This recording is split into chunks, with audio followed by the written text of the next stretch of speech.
Kapag pinili mo magmahal, huwag kang gagawa ng mga bagay na pwedeng ikasugat ng puso ng taong pinag-alayan mo ng isang pangako. Dahil kapag gumawa ka ng pagkakamali, mananatili ito sa isip ng taong nagtiwala sa'yo. Subalit sinira mo ang pangakong sa nakaraan ay inakala niyang totoo.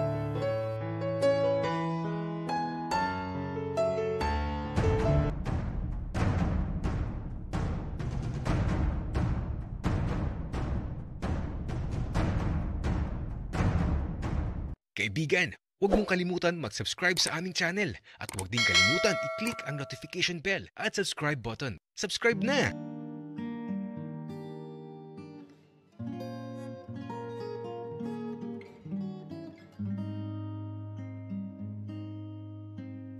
Buti naman at magaling na si Kurt. Nag-aalala talaga ako. Kasi naman, ang taas ng lagnat niya kanina. As in, nakakapasok kapag hinawakan mo siya. Buti na lang at maayos na siya ngayon. Kaya ito, saglit ko siyang iniwan kasi nag-chat sa akin si Ninong. Pumunta daw ako sa bahay niya at bibigyan daw ako ng mga isda at pusit. Kaya naman ito, bago ko umalis, hinahanap ko muna si tatay. At ito, sabi ko kay tatay na bantayan lang saglit si Kurt at nilalagnat. Oo daw, sabi ni tatay. Kaya ito, umalis na ako. At nung makarating ako sa bahay ni Ninong, pinapasok niya muna ako sa bahay niya. Tapos ito, kinamusta ako, pati pag-aaral ko. Sabi ko, okay naman. Nag-i-enjoy naman ako. Kaya ito, matapos ang konting kwentuhan, ibinigay na ni Ninong yung isda at pusit. Tapos, may papasko pa na pera. Gamitin ko daw sa pag-aaral ko. Kaya naman, sobrang saya ko nung pauwi na ako. At habang naglalakad ako sa may tabing dagat, ano kaya yun? Parang kumikinang. Kaya nilapitan ko. At jackpot. Nakapulot pa nga ako ng singsing na gold eh.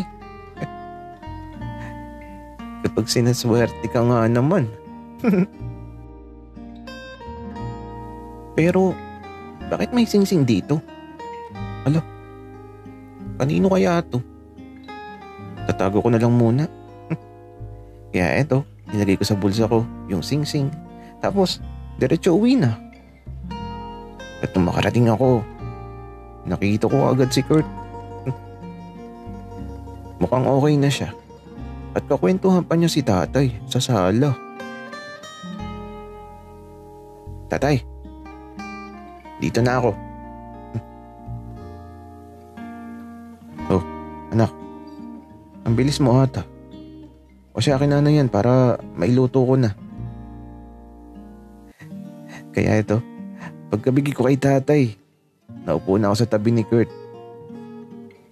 Itatay naman na yun. Nasa kusina, kasama si nanay.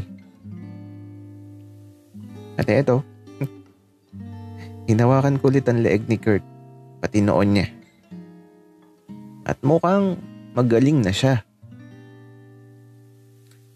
Okay na ako, Axel. Huwag ka na mag-alala. Buti naman, Kurt. Anong pinag-usapan niyo ni tatay dito? Wala lang, Axel.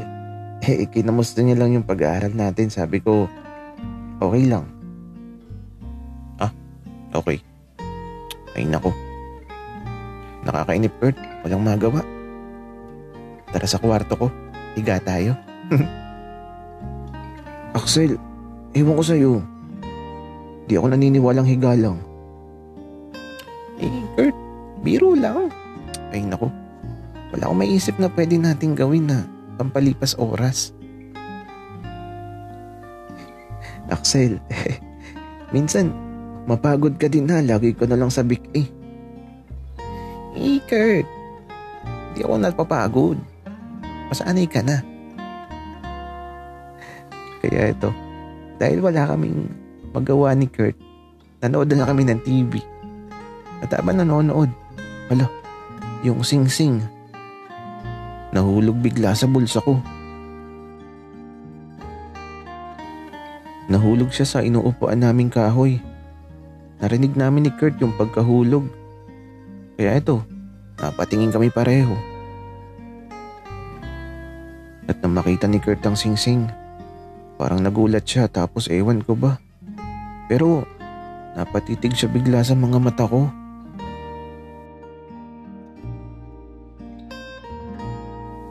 Kurt, okay ka lang? Ay, oo naman Axel. Pero bakit may sing-sing? Wika ni Kurt na napahawak bigla sa daliri niya. Kung saan tila ba nais niyang isuot ang sing-sing. Naku, baka iniisip ni Kurt na para sa kanya yung sing-sing na to. Naku, paano na to? Kurt, napulot ko lang to kanina habang pauwi ako. Ganun ba Axel? Wika ni Kurt na parang umasa na para sa kanya ang sing-sing. Sa mga nakita kong ikinilos ni Kurt, parang gusto niya ng sing-sing. Ako naman, para kasing nalungkot si Kurt. Hindi pwede to. Dapat mabigyan ko siya ng sing-sing. Kurt, alam mo, siguro hinahanap na to ng tunay na nagmamay-ari sa kanya.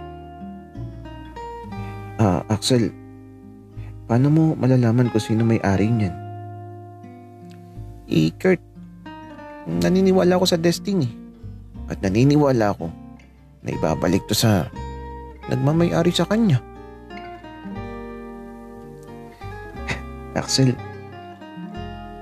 pasukat naman. Sige Kurt, tara sa kwarto. Susukatin natin kung gaano kalalim yan.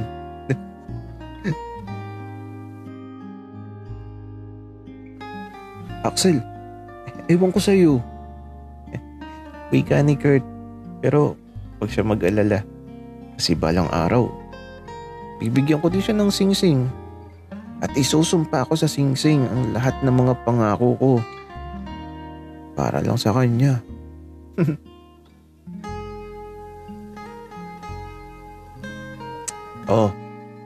Tara na dito, kumain na tayo.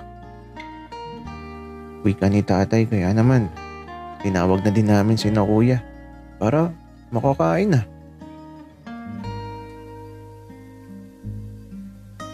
At ganun pa din, walang pagbabago. Si Kurt tahimik lang. Si tatay naman, maingay. Ang daming kwento tungkol sa dagat.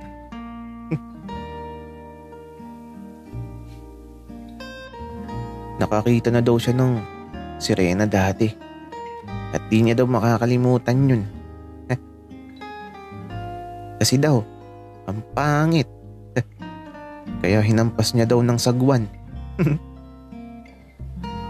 Pero, nung makita daw niya si nanay, ay naku, lumuhod daw talaga si tatay.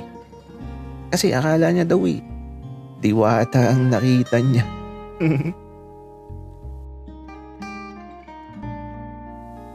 At si nanay naman kilig na kilig habang nakikinig sa kwento ni tatay.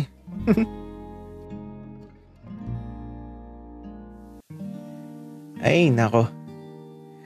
At si Kurt gustong gusto ang mga kwento ni tatay.